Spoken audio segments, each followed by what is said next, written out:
Olá, meu amigo e amiga. Hoje é uma sexta-feira, dia em que a gente está sempre organizando alguma coisa agradável para fazer à noite, no final de semana. E coisas descontraídas podem acontecer em meio a tantas coisas confusas. Dentre elas, há um questionamento que é recorrente aqui no nosso portal, que merece aqui uma reflexão mais descontraída também. As pessoas perguntam por que eu me debruço tanto em analisar a extrema-direita, o comportamento do bolsonarismo, o que eles fazem, como é que eles se comunicam, enfim. Parece até o Globo Repórter, né?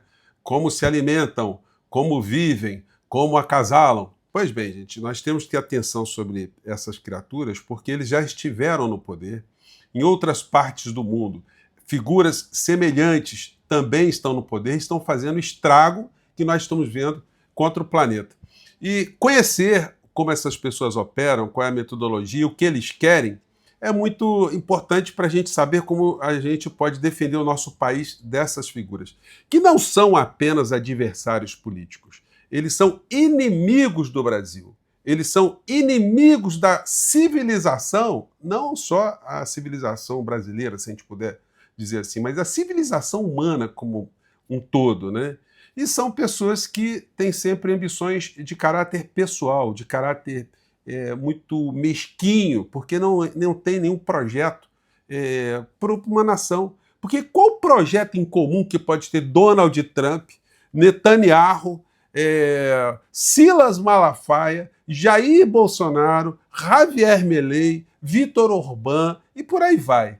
Que projeto essas pessoas podem ter para a humanidade? Então, como eles não têm projeto, eles têm apenas um comportamento de ódio, então isso causa muita preocupação de todos nós. E eles têm formas também muito sui generis, muito peculiares de se comunicarem. Não é por outra razão que as linguagens cifradas, aquilo que classicamente é denominado como apito de cachorro, é identificado por muitas dessas criaturas e isso às vezes deixa a gente com um espanto muito grande. Mas eu confesso para vocês que esses apitos de cachorro, quando eles são emitidos, eles são soprados, né, pelo Carlos Bolsonaro, uma espécie de mentor desse universo paralelo do bolsonarismo, a coisa fica muito complicada de se entender. Tem assunto muito importante aqui, tá? Mas quero fazer uma pausa aqui para te convidar, você que chegou agora no nosso portal e ainda não é inscrito, para, em primeiro lugar, para a gente continuar aqui, você se inscreva aqui conosco, dê o seu joinha, mande seu comentário no final dos nossos vídeos, ou antes mesmo, fazendo perguntas, participe aqui dos nossos chats, nunca se esqueça de compartilhar os nossos vídeos, se puder, venha prestigiar também o nosso clube de membros e o nosso canal de cortes, que eu coloco sempre o link no primeiro comentário aqui do nosso portal, tá legal? Você que é muito bem-vindo e muito bem-vindo. Bom, então, mais cedo, eu conversei com vocês sobre essa campanha que o Carlos Bolsonaro, conhecido também como Carluxo, né? Algumas pessoas chamam ele de Tonho da Lua, né? Com um personagem assim que está com a cabeça sempre em outro canto. E passou despercebida essa manchete aqui. Ao som de Pablo Vittar, Carlos Bolsonaro cita irmão e menciona engravatado vagabundo. É uma coisa assim com características sexuais, né? Falando que alguém de terno estaria com calcinha por baixo. É uma coisa complicada, né? E depois ele diz aqui, ó, não tratem o povo como idiota porque não são. Cambada de clubinho do remo holandês. Gente, se você soubesse o que é esse tal do remo holandês, isso aí está no gueto desse universo paralelo aí, né? Enfim, não vou discorrer sobre esse assunto, não. Mas aí o seguinte, toda pessoa, quando vai fazer uma peça teatral, escrever uma novela, vai fazer um filme, um comercial, sempre tenta escolher um fundo musical, até a torcida, né, de futebol tem lá suas músicas que funcionam como músicas, mantras, para os times jogarem, enfim. Então, a música sempre tem uma correlação com a mensagem principal. E o que levou o Carluxo a pegar uma música da Pablo Vittar? E aí eu fui ver a letra da Pablo Vittar, né? A música chama Bandida. O videoclipe é esse aqui, eu não posso colocar o som, né? Porque vai dar problema de direitos autorais. Mas o vídeo que inspirou o Carluxo, a música, está contida nessa música aqui, ó. É a tal da Bandida, né? E aí, como eu não posso colocar para vocês, só colocar só essas imagens rápidas aqui, Carluxo, eu confesso que eu não sou um conhecedor da obra da Pablo Vittar, então a princípio não me chamou a atenção. Mas aí fui ler a letra, falei assim, qual é a mensagem que o Carluxo, aquela cabecinha, está querendo transmitir com essa letra aqui? Ai, como eu tô bandida.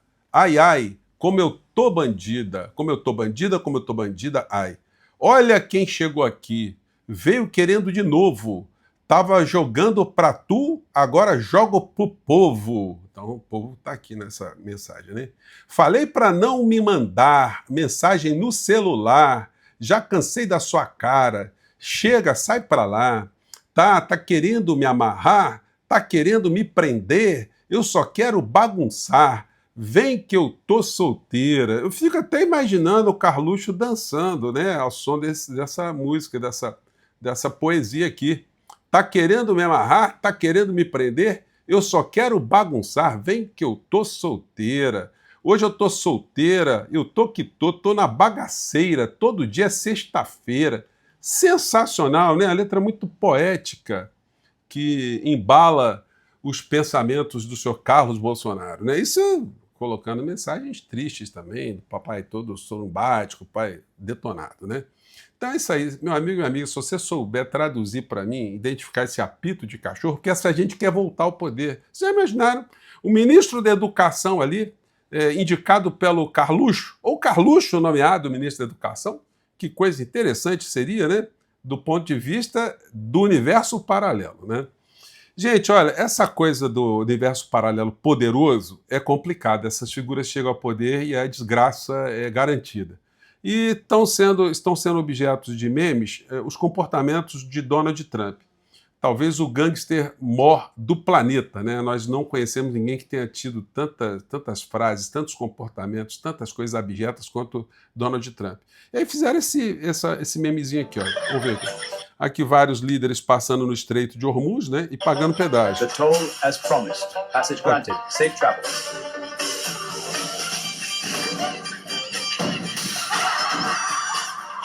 Todo mundo passando e pagando pedágio, né? Aí o Trump com o barril do petróleo ali, com o reminho, paga o dinheirinho e é expulso à base de bala. Então, é isso que está acontecendo. Por quê, gente? Olha só a história. Trump diz que países da OTAN foram covardes na guerra. Vamos nos lembrar. Então, ele está ameaçando o pessoal da OTAN.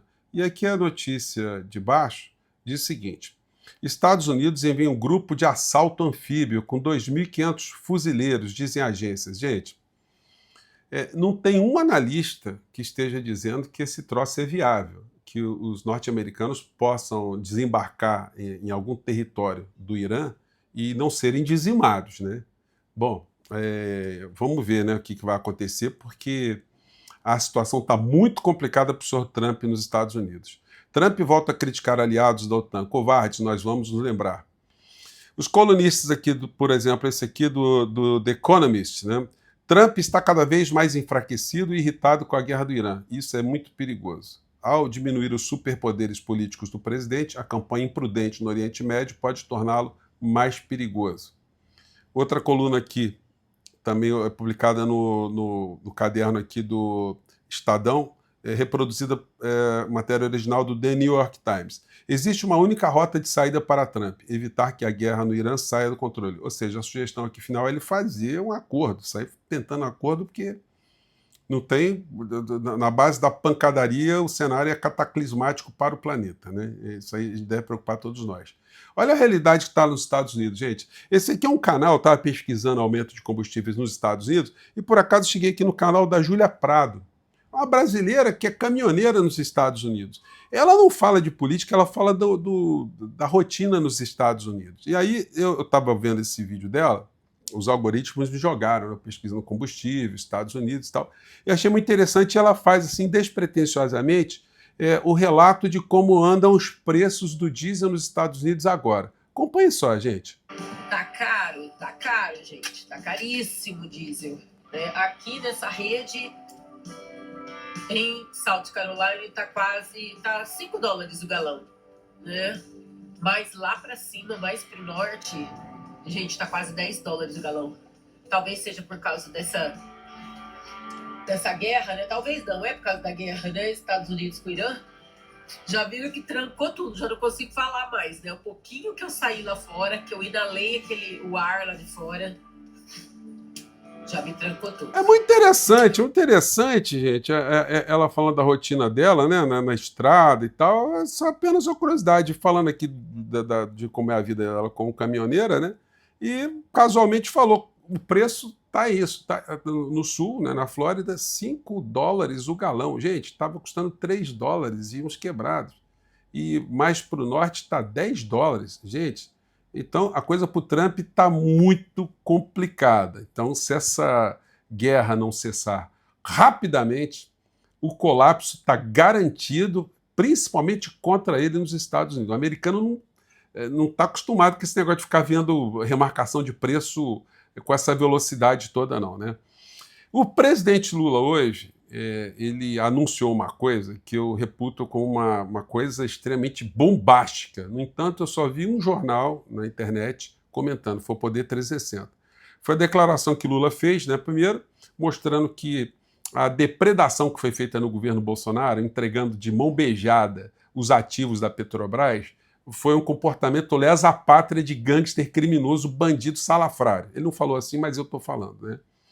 E em dado momento ele falou algo que o ministro das Minas e Energias está respaldando também, que é a volta da refinaria Ranulfo da Bahia de volta para a Petrobras, porque os preços do petróleo, dos combustíveis na Bahia são os mais caros da região Nordeste, justamente porque é uma empresa privada que está empurrando esse preço goela abaixo do povo da Bahia e do Nordeste. Aí Lula disse o seguinte, vou colocar aqui. Fala, presidente. Deficitária, porque o PT foi incompetente. Deixa eu colocar na velocidade certa aqui, porque está muito acelerado. O Lula hoje está virado no girar, ele está falando rápido aí, se tiver rápido aqui, aí fica pior, né?